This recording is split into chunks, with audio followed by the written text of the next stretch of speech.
Oh,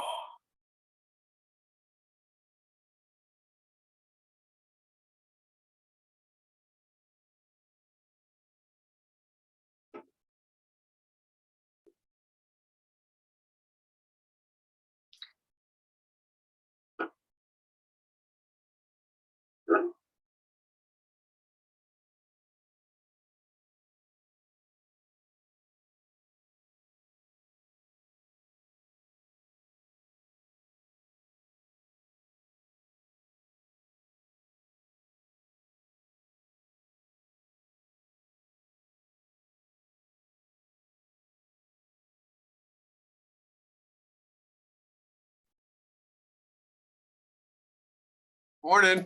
Good morning. How are you? I'm good. How, everything okay today? Doing good. Yes. All right. Glad to hear it. Is it raining where you are? No, the sun is shining, thankfully. Oh, good for you. We have a lot of fog here this morning, which we tend to get in the fall for some reason. I'm not quite sure. And you're in Pink Hill?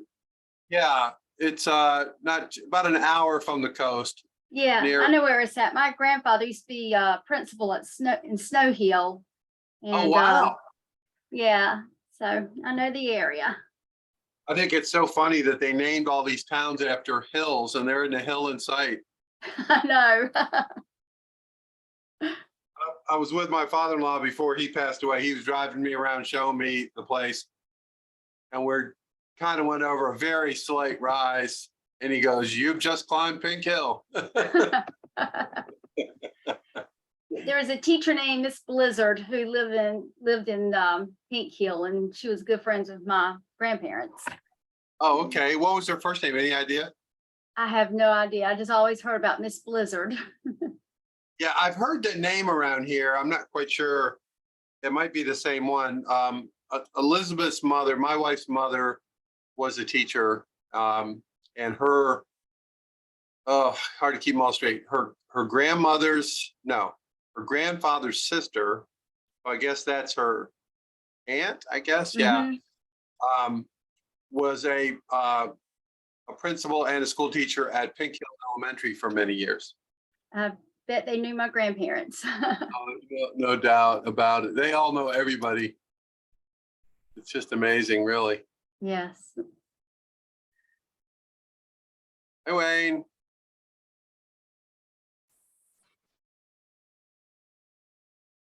All right. Yeah, it's a small town, and I think everyone's related basically in some way. Oh, yes. I would not be surprised. I was over at another one of my wife's relatives, and she had brought out the family book or tree or whatever you want to call it, and she put it on my lap and kind of started to go through it, showing me the different people and so forth.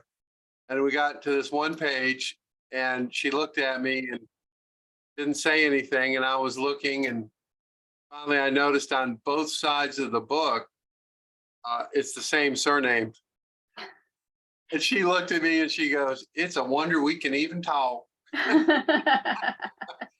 But she claimed it was a different branch from Baltimore of Maxwell's, which is possible. There are Maxwell's my wife's last name. That is a really big family group out of Scotland. They literally have thousands of branches. At least that's their story, and they're sticking to it. That's funny. Yeah, he was great.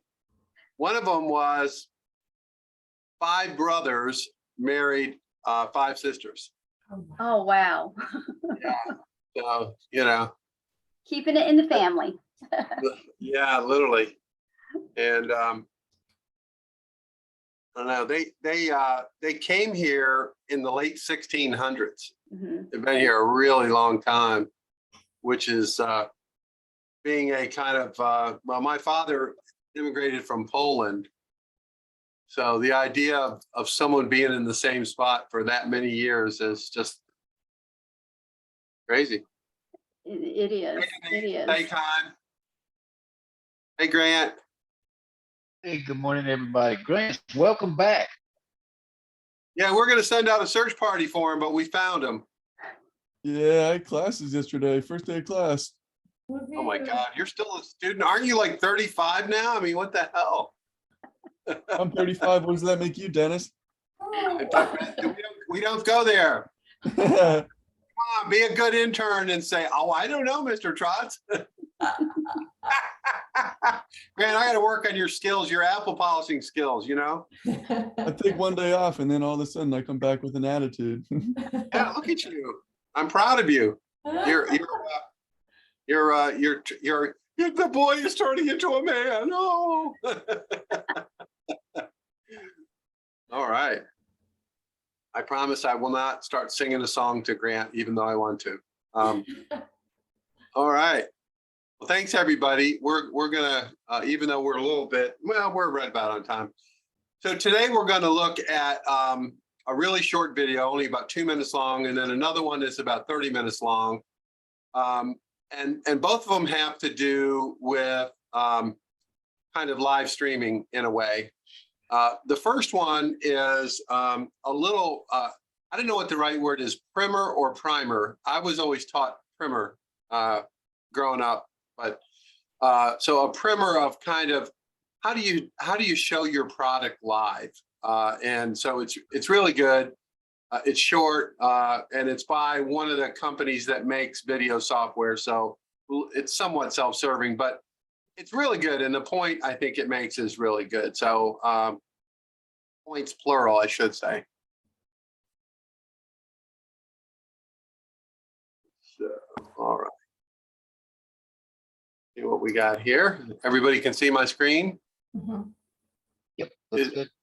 Is it full screen time? Hard to say because it's just the piece in the middle. I mean, it looks full screen, but I mean, it's not. Let's give it a try here, and then you can tell me. I'll just start it real quick. A great way to promote your Full product. screen. Okay, great. Okay, I think everyone in the video software business has to have at least a beard, if not a mustache. I don't know what it is. It's uncanny though. But so I don't know who this guy is. I'm assuming he's one of the founders of Switcher Studio, which we've talked about before. But anyway, we'll see what he has to say and then we'll talk about it. Live stream is by educating your viewers on how to use it. According to Google, users are 3 times more likely to prefer watching a YouTube video than reading a product's instructions. Doing a live tutorial offers your potential customers an in-depth view of how to use your product. You can show multiple products being used together and promote them all at the same time, maybe even sell them as a bundle during your live stream. Teaching how to use your products will allow you to build a loyal customer base that comes back for your knowledge and your products. Imagine if you sell cooking products. You could put together a live stream of you showing how to make a tasty new dish using your products. Maybe you sell crafting supplies. Show how to use your product to make a special craft. And bonus points for using multiple products. Just take a quick second here. Some people have said to me, how in the hell am I going to go for an hour on hot sauce or whatever it is? And this is kind of answering that. This is, apply your product in some kind of application, whether it's a cooking something or whatever your product happens to be. But that's really the point of this. Once you start to feel comfortable, it's really no different than being in front of someone in a store, right?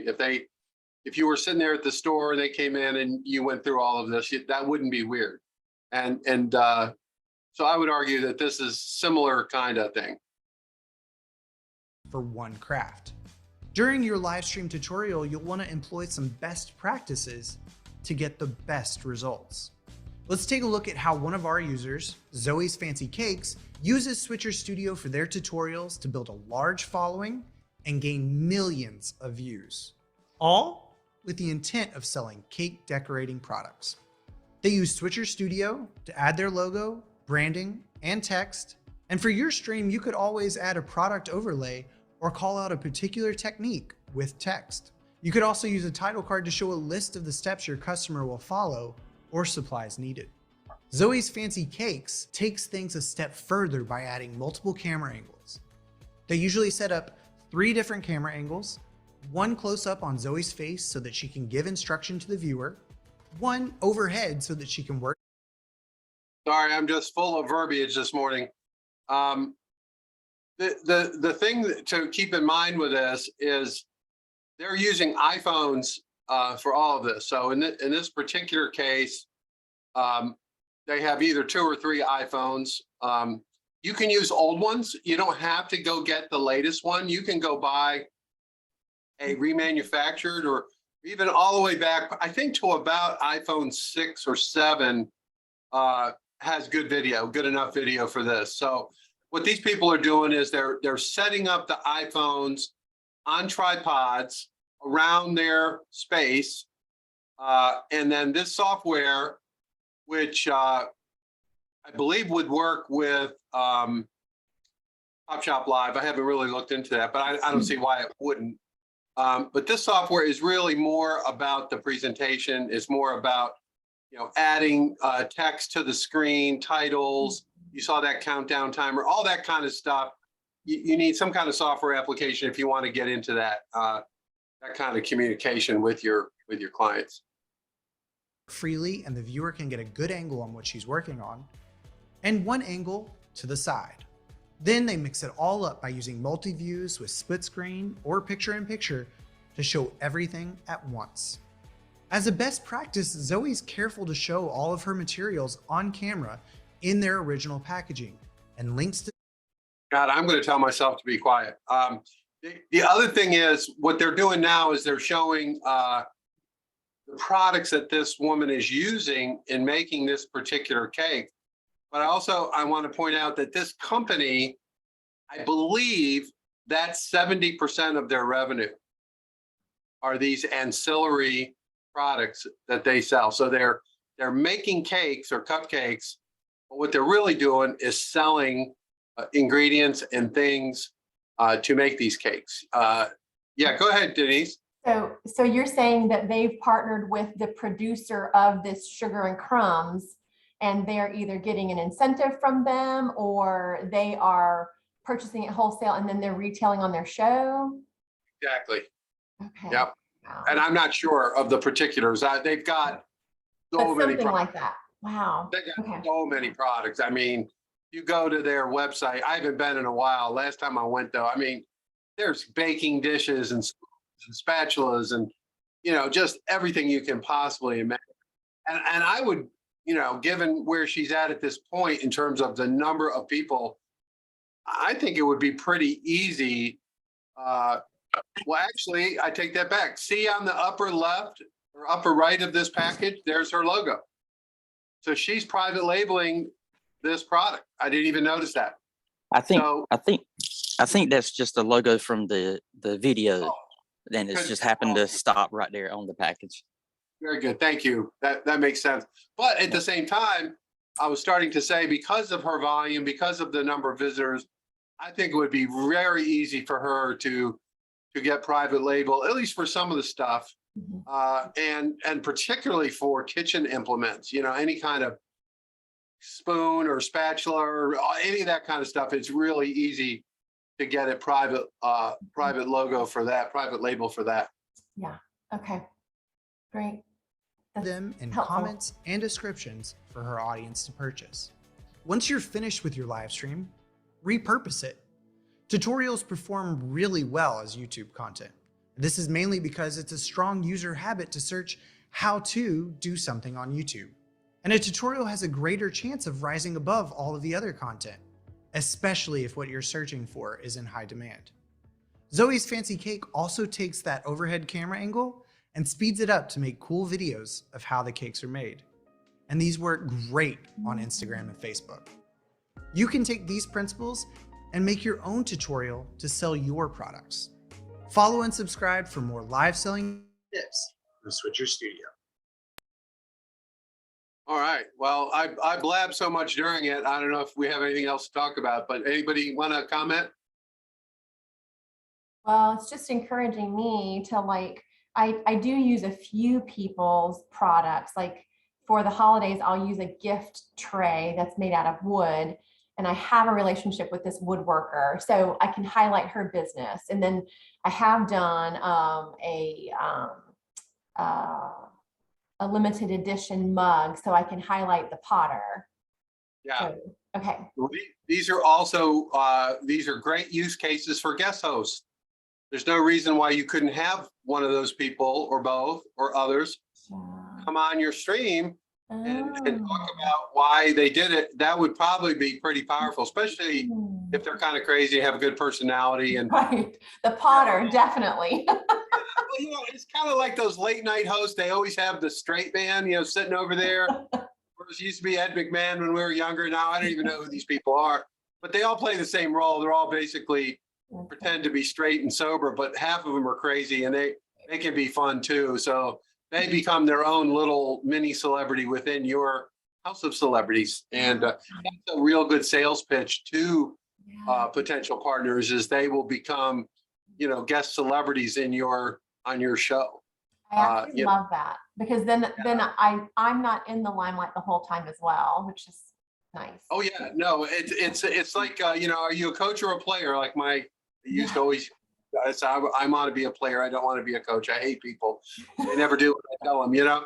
I'm just kidding. But I did want to be a player. I seemed to be able to understand that a lot better, because I wasn't trained as a manager or anything like that. So although I was a quarterback in football, but that was easy because you just, you know, just called the plays. There wasn't a lot more to do. But anyway, so now what we're going to do, last point about this, everything that you do, and this video is going to back this up even more. If you think about the concept of your digital home or your digital e-commerce home, right? And traditionally that's been a website. You know, some people, it could be a Facebook or Instagram or some other platform that they kind of build. A YouTube is another example, you know, where you just build a critical mass. But I think the important thing to think about is your brand story, your why, you know, what is it that you're all about? And then whatever it is that you're doing becomes your platform, and you start working on extending your platform and expanding your platform. It isn't about you in particular. It's about your brand. It's about the problem that your brand is solving. And just thinking about yourself as operating a platform instead of, you know, a store or, you know, however you think of yourself in a finite way. Start thinking infinite. Okay. And infinite is a 360-degree platform. Who knows? You might end up opening up a store on Mars someday. Who knows, right? It's certainly possible. So, okay. So now this woman, Zoe, is a cake maker in the UK. And she started out basically doing classes like at the equivalent of a community college or a local community center or whatever. And she just became very popular because she was really good. She had a good personality. And that has turned into what you're going to see now. But the other thing is that we've talked about this finite and infinite. When you look at her and her husband, I guess it's her husband, and what they're doing, it's so much bigger and infinite compared to, oh, I make cakes and sell them. I mean, there's orders of magnitude difference, and what that has allowed her to accomplish is pretty remarkable, including she travels worldwide speaking in like all these countries and all these events. She's very popular. I personally have no interest in traveling around the world, but in her case, it worked out well. So let me try this again. And all right, we'll share the screen. Okay, so we'll share, assuming I can find it. There we go. Okay, share screen.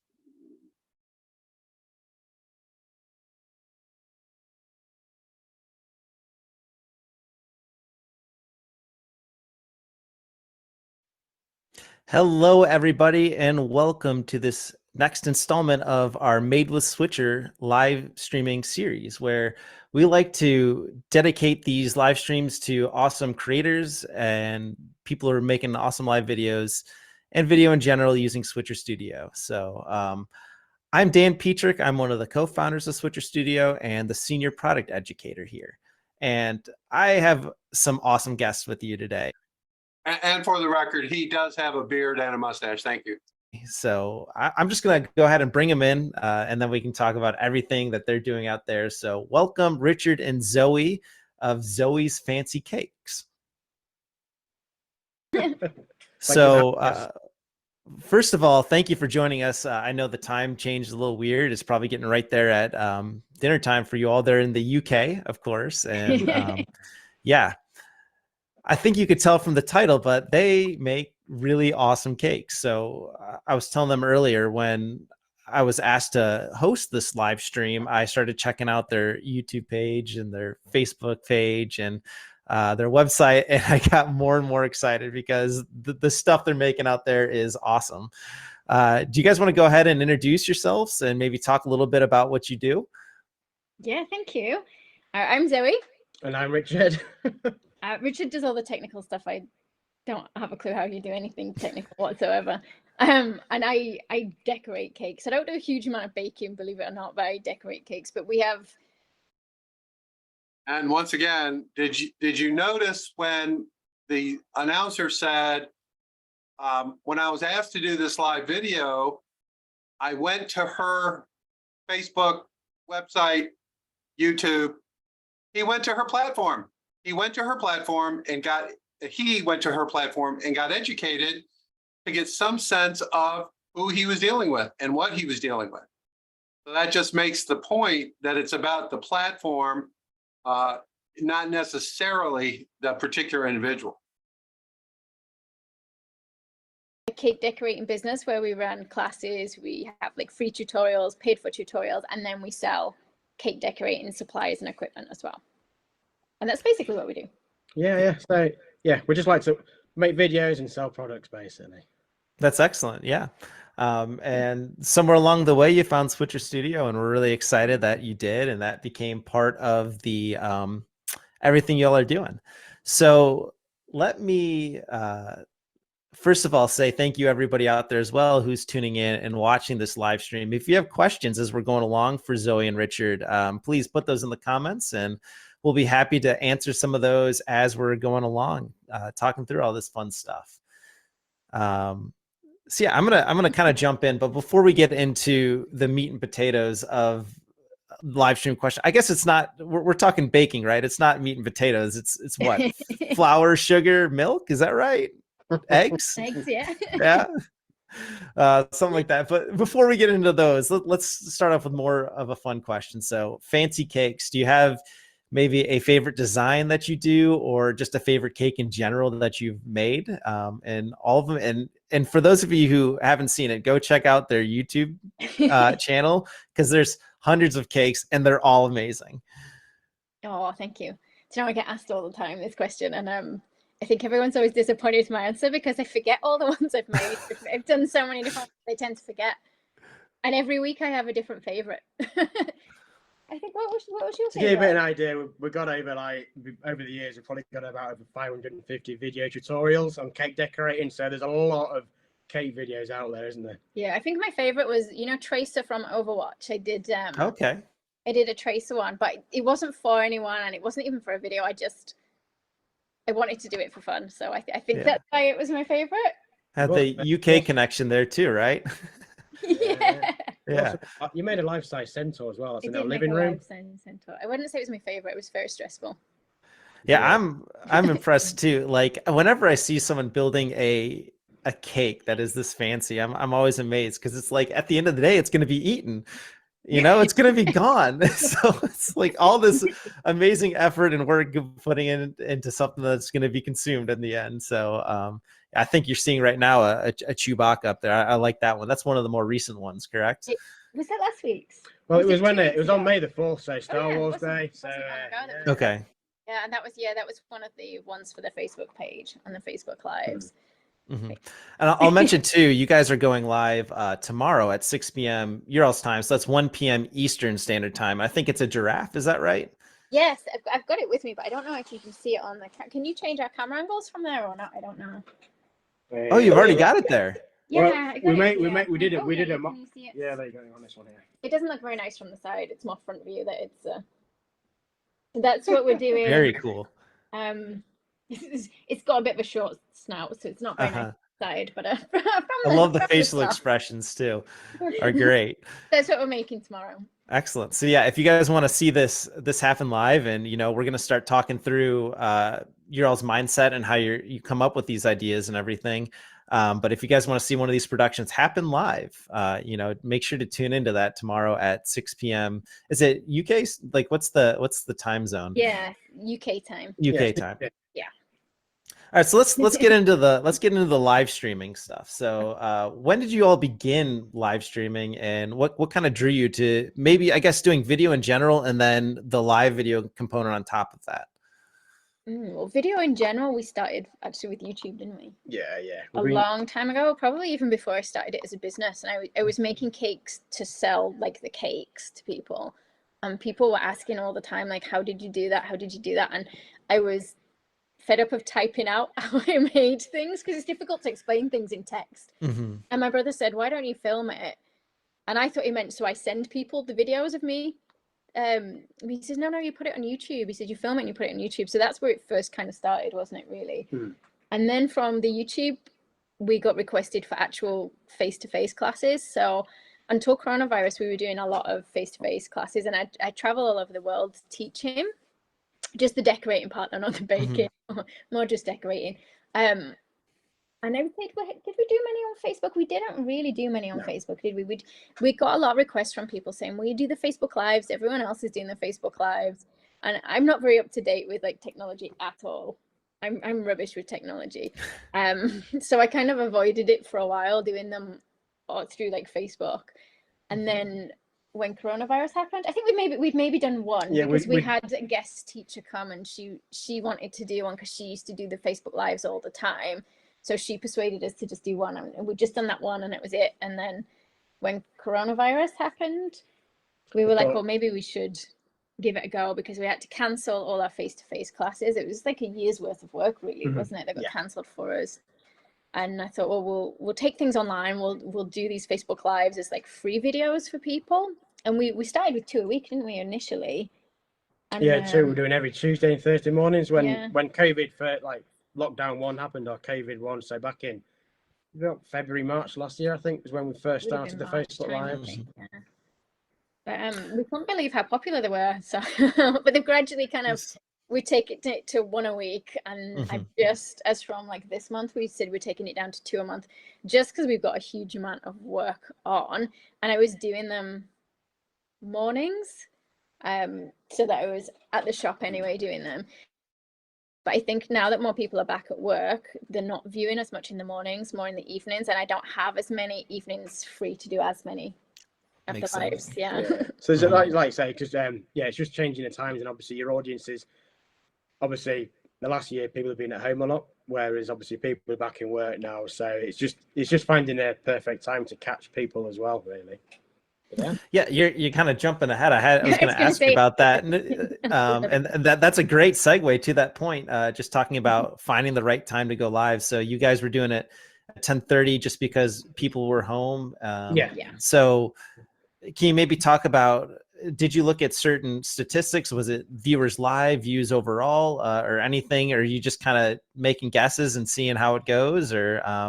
At first, it was what we found easiest for us, wasn't it? It was because it was the free videos. It's different, like, if we do, because we do the Facebook Lives in private groups as well, and I do them as paid for classes, so they're far more detailed than, like, the ones that we just do on our main Facebook page, or the ones in the private group. So those ones, we do think about the time a lot more, and we make sure that, it's a time where people are back from work, or certainly the UK. I know it doesn't work for everyone's time zone in other countries, but within the UK, it's sort of after tea time or about the evening. Oh, you call it dinner time, I forget.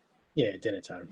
I think it's just because we're northerners in the UK that we call it tea time. But yeah, dinner time.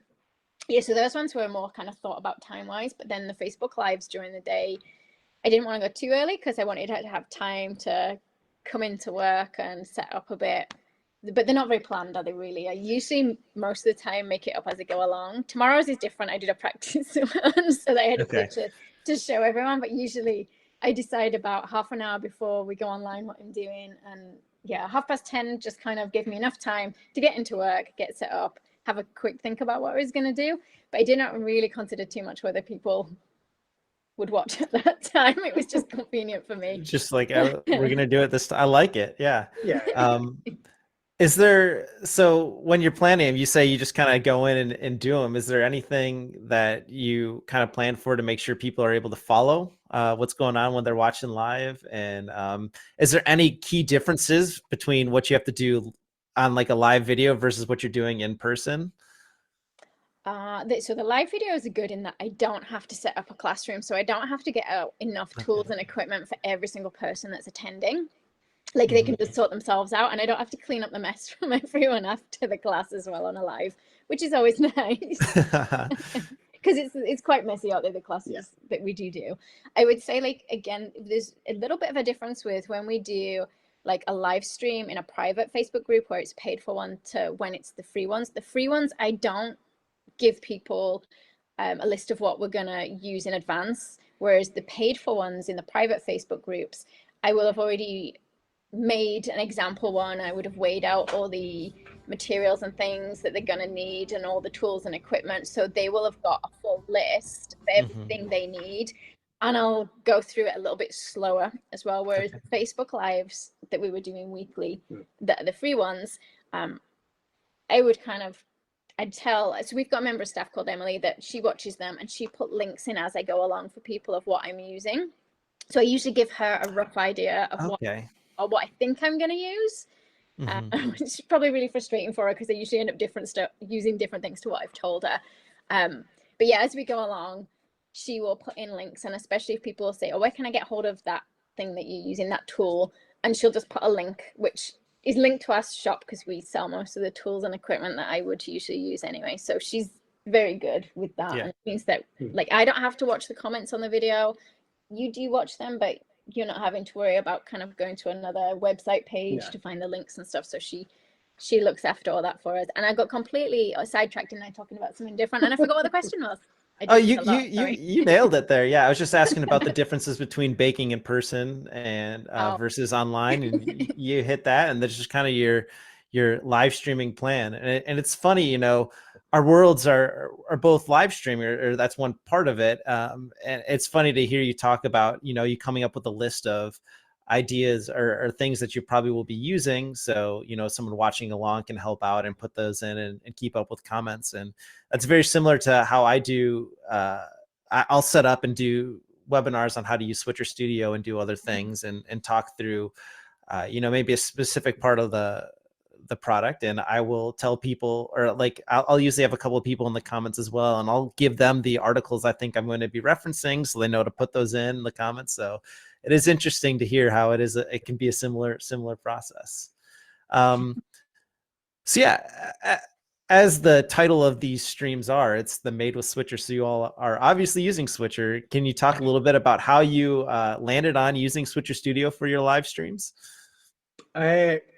Well, did a bit of Google research. Because when we first decided we were going to do some live streams, as much as we've done videos, neither of us are like super technical into video production.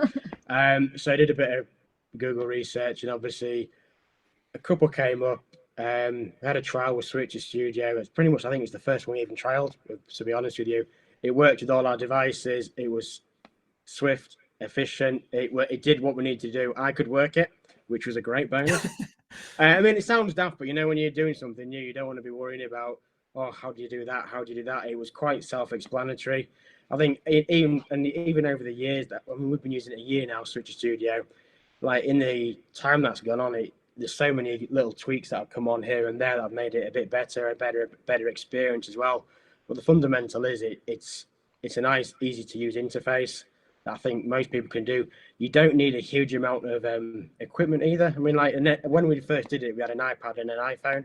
And that was it. Do you know what I mean? And over the years, you get bit better iPad, you get a few other bits and pieces, but you don't essentially need much equipment to work with it and look professional at the same time. We've got quite a few mobile phones, haven't we, that we use for the videos, but Yeah, that's because I'm yeah. a bit of a hoarder, and every time I get a new mobile, I keep the old one in a drawer, and which turned out really handy because you can use them now for loads of different camera angles. Sure. Well, that's it. And that was the other thing, yeah, because of what we do, cake decorating, you want a variety of angles that you can stream at the same time, because you want some top down, some sidewards. Are we frozen? Are we all right? Some top down, some sidewards, other angles as well, so you can kind of get them all in one screen, which worked really well, didn't it? Made us look fancy. Yeah, no, that's excellent. I'm gonna just reintroduce you guys in case people are just tuning in. We have Zoe and Richard here, Zoe's Fancy Cakes, who are doing live streaming and all that fun stuff, showing how to do cake decorations, and it's really, really awesome stuff. So yeah, you kind of mentioned a couple things there about your switcher setup, and I saw Ryan had some B-roll up as well. You're showing your setup. We have that are you set up in the studio now? I know you have that second device. Is that to kind of show off the setup, or is that something we could see?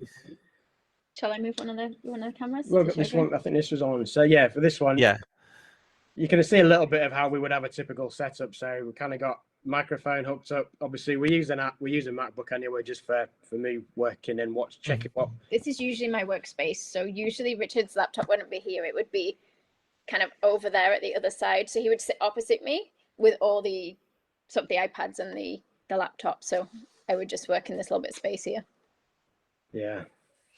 And then we use the iPad as like the main system for like tweaking between screens and putting your little logos on and all those sorts of things.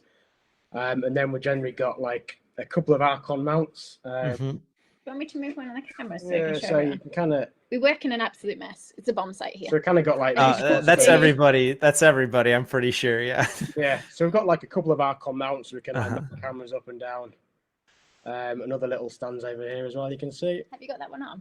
No, it's not one. It's not switched on, that one. Oh yeah, so this one's. But yeah, we Just a little one as well that usually pops up somewhere. Depending on what I'm making, depends on like where we put the different cameras, doesn't it? Yeah. But it's like it's not this not well, I don't know, it's like organized chaos for one of yeah. Hey, it's whatever's gonna work for you all. How about your lighting? Do you just use natural lighting, or do you have some lighting extra lights set up? Our lighting's really bad. We do actually have extra lights. They're not on at the moment. No, there's one over. It's like a big. You can probably see over there. Okay, yeah. It's not on. We keep thinking about buying one of those ring lights. Because do they make you just look nicer? Or are they more flattering the ring lights? I keep seeing people using them, and they always look nice in the videos.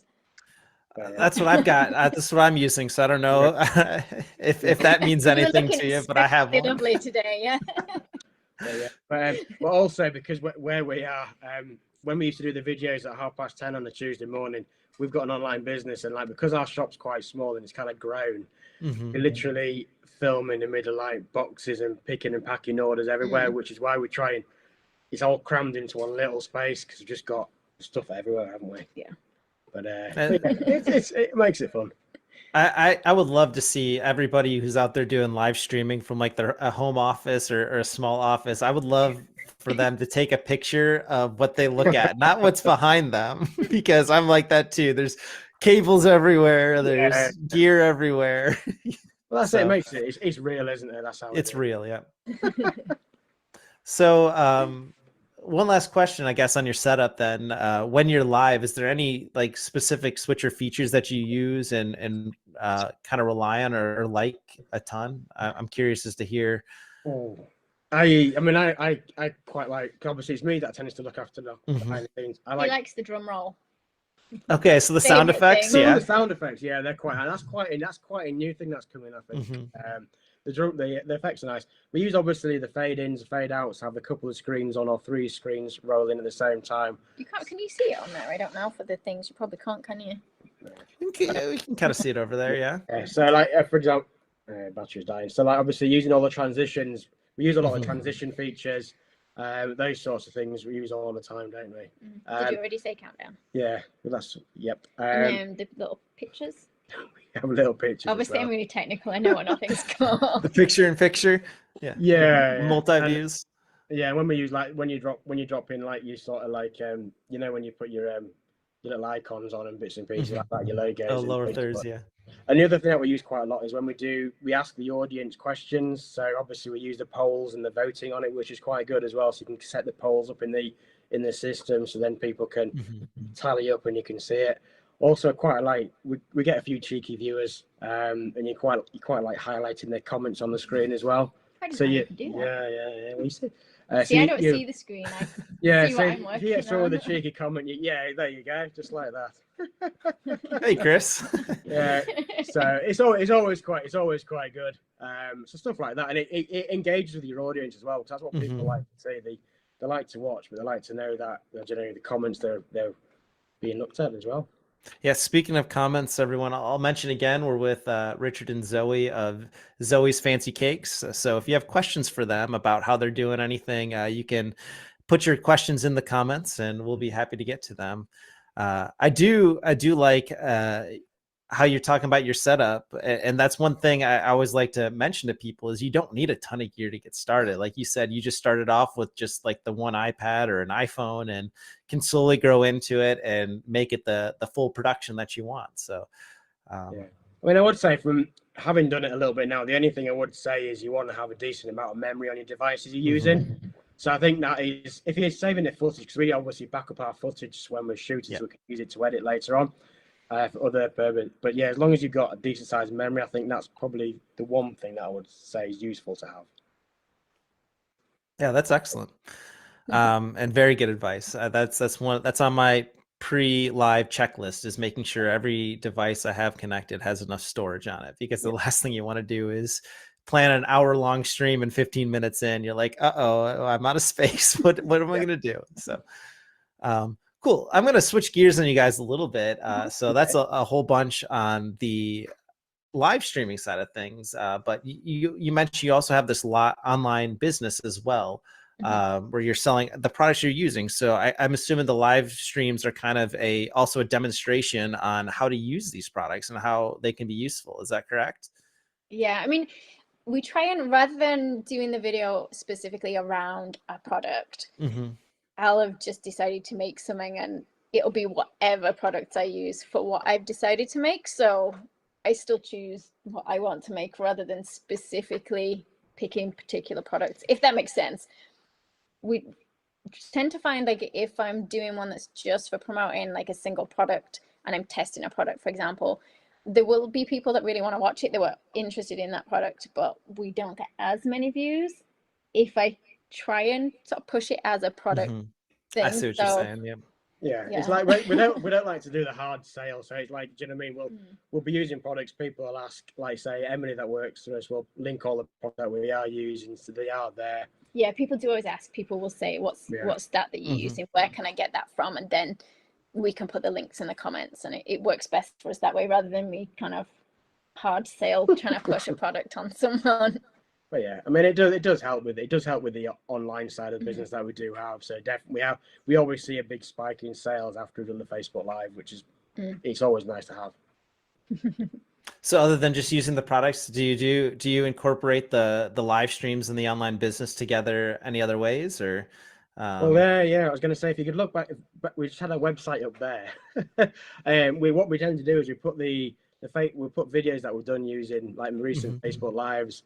We'll put them through to our website, and then there'll be, like, underneath it, there'll be bars of the products that we've used in the the video. What's been used in that video. So people can see videos that we've used and the products that we've used. They can buy them, like, as an easy place to find on the website, which does help.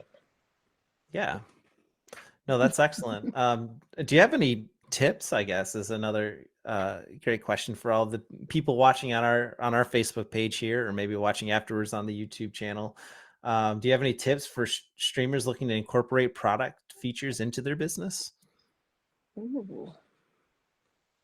I think it's I think you kind of mentioned one earlier that I like, which is maybe don't make the live stream be about the product, because people, I don't think, want to, like, if the product's good, it's going to sell itself, right? And you're just going to be able to use it and show how effective it is. Yeah, I mean, I use a lot of the same thing each week. So often the regular watchers will have already purchased the things from us, and then they like that we're using it again because they're seeing as many different ways as possible that they can use a product.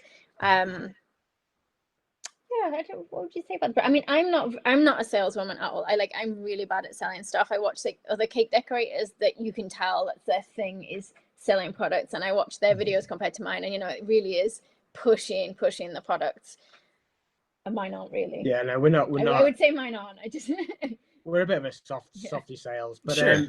but I guess it's like you say, if people can see the products you're using, you can see what you can make with those products. You kind of always think, well, if you buy those, you've got to, when you can use them to make something that we've just done. So you kind of getting a free how-to video, plus you can make it with these things. I mean, usually at the end of the video, we kind of give people an update. So those that only wanted to really watch for the free tutorial, they will have probably gone at this point, and then the regulars that like to have an update on what we've got in, we usually sort of say to them, oh, we've got this new in stock this week, or we've got this coming in, or I'll show them a new color range of sprinkles and stuff. So the hardcore followers like to watch that, and then they're also getting an update of what we have got new in the shop, but it wasn't predominantly in the main part of the video. It's all saved to the end. But what we started doing as well, actually, is, and I'd forgotten about this, we've been running competitions each week. So I have the paid for classes, and each week or each time we've been doing a new live stream, I've been asking them all to send in pictures of like their work. We pick like a theme. So this theme that's currently running is like a Star Wars one till the end of tonight, I think it is. Just a couple of things here, and this is really an old marketing tactic goes back for many years, but she mentioned that they do competitions for the people watching where they send in pictures of what they've made. This sort of thing is really engaging and a good way to connect with people who might just be sitting there watching your live stream or your video. Some sort of action that you want them to take, whether they get maybe some free product or whatever. But it is a proven method of engagement and getting people to really get more involved with you than just passively watching by doing something like this. So they have to share with us their pictures of their Star Wars themed cakes, and then I announce the winner in the next live stream. Sometimes the winner's watching, sometimes they're not. But I always thought it was like a way to encourage people to watch each week, where they think, oh yeah, watch this week and we'll find out what you have to do this week to get a free class. Yeah, very interesting, and that's very helpful. I saw one question. I think now would be a great time to answer some questions coming through the comments. And I will mention, because I know when we do a lot of these live streams, there's switcher specific questions come through as well. So we're going to focus here on questions for Zoe and Richard and their setups. And if you guys have the switcher specific questions, you can join us in the Facebook 101 group, which is a different group. And I'll be going live later this afternoon, and we can answer all those questions there for sure. But I know there was one coming through asking, with the reopenings happening, will you continue live streaming? And are you changing any of your plans with hopefully the pandemic coming to a close here? So we are going to continue with the live streams, and we'll also continue with the paid for online classes. I would say the only thing that's changed is how often we're going to run them. So I know I mentioned earlier that we used to do 2 a week, then we put it down to 1 a week, and we've decided to do it 2 a month now, and we're doing 1 on the Tuesday morning at the beginning of each month, and then we altered the second one per month to be in the evening, so that it is more convenient for people that can't watch during the day. So we have taken it down to 2, mainly because there's not as many viewers during the day since people are starting to go back to work, but also it gives us time to get on with picking and packing like the products that people are buying to post out. But yeah, the online classes are going to continue. So even though when things go a bit more back to normal, I'll start running face-to-face classes again, I don't think I'll run as many face-to-face ones as what I used to do, because the online ones, they're really good for people in other countries that couldn't get to a class of mine. Just to give you a bit, the online classes, we actually do use the Switcher Studio 4. So we, like say, we still live stream all the online classes that people pay for using the Twitch studio setup. So what they're talking about now is they offer both free classes and paid classes.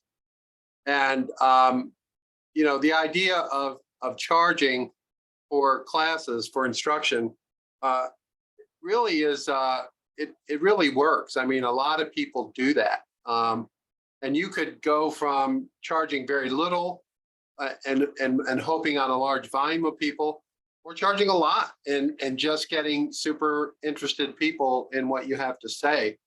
And, you know, in each of your cases, you know, sometimes it's a matter of sitting down and kind of writing out a progression or a calendar of what you want to cover and put that out on a timeline, or get a calendar and write in the calendar over time so that it has a point. It's getting you somewhere, right? It's a course, it's a process. Or, you know, it can be fun. It can be interviews with some of your customers and why they bought your product and so forth. So there's this idea of a content calendar or a planner is really a good idea, not just for posting on social media, but for any kind of communication with prospects, customers, et cetera. You need to be intentional about what you're doing and not just random if you really want to get somewhere over time. you know what I mean? So it's used for that purpose as well. And we actually use Switch Studio to record videos that we aren't actually live streaming either, don't we? So we'll record them into like dummy groups. Yeah, so I've been doing that today. You could probably see the bits that I've been Yeah. doing today, little cookies I've been making today. And You in that camera. oh, wait. See, this is why I'm not left in charge here. I think I can't work out what camera angles what. So we were live streaming into a group, but a private group where we're the only members, so no one else can see it. But then we can download the footage afterwards, and I can cut. Sorry, just one other thing that she does I think is pretty cool and unusual is they actually do private Facebook group classes that they charge for. So you have to be part of that Facebook group. And there's a lot of those out there. And there may be some that are related to your product or service where you might be able to go live in partnership with that group and say, hey, I want to show people how to, you know, whatever, make cookies or whatever it might be. But that's a really cool idea, the Facebook group. And do what I want with it. Yeah, basically. Yeah. So we use it for quite a variety of purposes apart from the actual, like say, live streaming itself as well. That's very smart. I love hearing those things too, of people being creative and intuitive with the software and making it work for them as well. Ryan, I'm gonna start telling everybody out there where they can find more of this information, but if you have any other questions, you can either put them up on the screen or Slack them to me, and I'll make sure we can talk to those as well. Oh, here's another one from Haley. I think Haley's here just because I see she's giving Chewbacca a hug there, and I know we just said the May 4th Chewbacca cake. So do you plan out the structure of your tutorials for your live streams? There's more to it. How did you find a good flow that people could follow is the rest of that question. I make it up as I go along. I wish I could say there was more organization. No, tomorrow's one that we're doing, because we're doing it in partnership with you guys tomorrow. So it's in partnership with Switcher Studio. Because it's in partnership, I felt like I should do a bit more organizing than what I normally do. So I did like a practice one. And then I haven't actually written down the tools and equipment for it because I wasn't quite that organized. But I've done a practice one so that I could show people in advance what we're going to be making, whereas often I don't even get as far as that. As far as planning it out, sometimes I might think that there's a picture that I want to show people in the video, or I'll say to Richard, can you put this up on screen, this text to remind people about something? But we have done, I don't usually plan it out very much, do I? It's when we have got like make it up as we go along. We've got like a Zoe's Fancy Cakers community group on Facebook. We do sometimes put polls in there occasionally, haven't we, where we've asked people to vote what they'd like to see next week.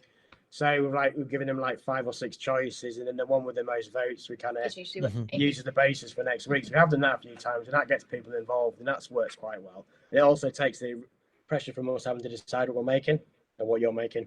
Apart from sometimes it's things that are too difficult for me to make in a live stream. I mean, the only things I really have to plan is that it's something that doesn't take too long. I think initially I used to be able to do them all in about an hour, and gradually they're just creeping over and over and over. So like tomorrow's I'm expecting to be about 2 hours. I know the practice one actually took me longer than 2 hours, but I'll get a few things prepped. You've done it once now, you'd be quick. Yeah, I'll get a couple of things prepped in advance, ready, Sure. and yeah, it should be a bit quicker tomorrow. Yeah, because that's a good question. I mean, with a live stream, so we never quite know how long people want you on to be for live, if you know what I mean. Because obviously people are watching you there, and you like to see because it's live. And it's one thing we never really thought about it too much to start with, did we? About So, how I mean, long... some people will watch us all day. Yeah, the hardcore ones will watch all day, and then obviously some people will start to get a bit bored after an hour. I know sometimes people will say, "Can I fast forward this bit?" And we have to say, not while it's live. Once we finish live, then you can go backwards and Go forwards. back, While yeah. I'm live, yeah, you can't fast forward to me. That would be an impressive feat if we're able to fast forward live video. All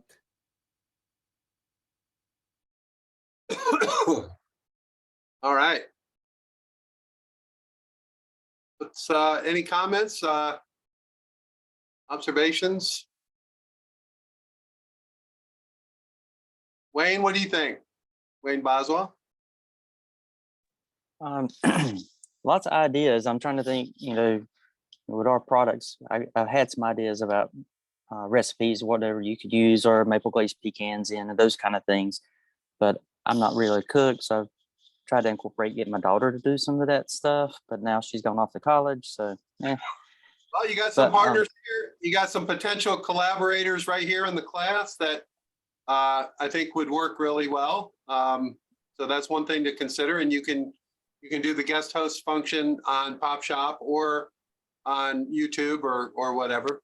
So you just think about that. Somebody who might be related to what you're doing, to what you're making. Yeah, I'm trying to think a little more outside the box, like that. Those things, like you're talking about. That is definitely a path I want to go towards. But yeah, I'm not comfortable with it and trying to make myself do it and all those kind of things. So I understand. Ruth, what do you think? What do you do? I'm sorry, what does Wayne do? Go ahead, Denise. Wayne has different kinds of candied nuts and snack products like that. Is that right, Wayne? Is that the way to say it? yeah, so you can look us up, joyfieldfoods.com. You can kind of see, but mainly maple glazed pecans, honey glazed pecans, a couple of cashews, a couple of peanuts, pralines, things like that. We got a couple of snack mixes and things, cheese straws, just snack foods. All right. Ruth, what do you think? I think that I'm addicted to his maple glazed pecans. I can't buy them because I'll eat the whole bag by myself. They're wonderful. But that wasn't what you asked me. So I think it's really interesting, and I wish I could fast forward my execution because I have so many ideas of things that I could do. And there's several things that she talked about that I think would be fun to do with my business. And I just need more time. Yeah. You need a calendar and an attack plan. Well, that you- yes, for sure. Yeah. Instead of a wide area, you have a narrow and just start. So, like they say in the old Chinese proverb, journey of 1,000 miles starts with a single step. My other favorite Chinese thing is may you live in interesting times, which is also an insult, I learned. But anyway, thanks for it. Anyone else want to comment? I did like that comment when they said, don't make the video about the product. For some of us, that's going to be a little challenging, right? Because, yeah. So I think adding in those other components of like the ancillary products or the way you make it or the story behind it, I can see why that's going to be super important. Well, I think that's a good observation. And if you look at something like TikTok, almost none of it is a heavy-handed direct sale. It's some kind of inclusion in something insane that you're watching, the product or the service. And that's kind of the new way.